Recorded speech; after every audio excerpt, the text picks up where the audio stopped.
छचे रहा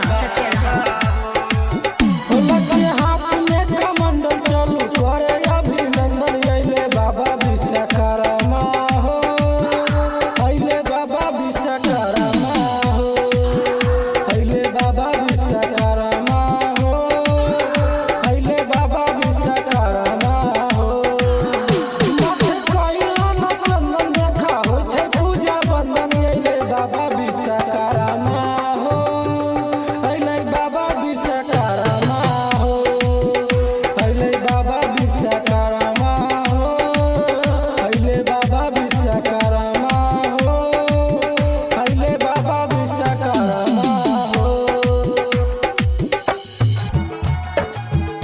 अइले विश्वकर्मा बाबा हो,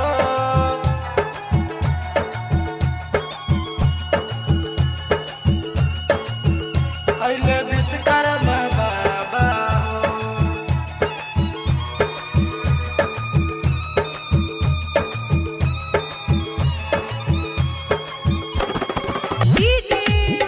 अइले विश्वकर्मा बाबा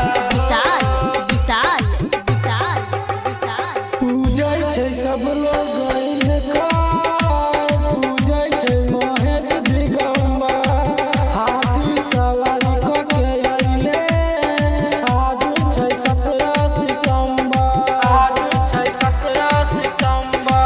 पूजै छै सब लोग इनका, पूजै छै महेश दिगंबर, पूजै छै महेश दिगंबर।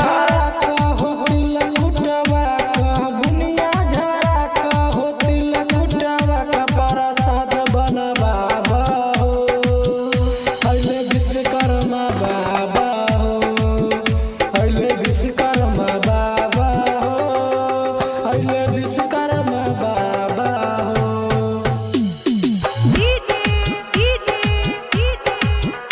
अइले विश्वकर्मा बाबा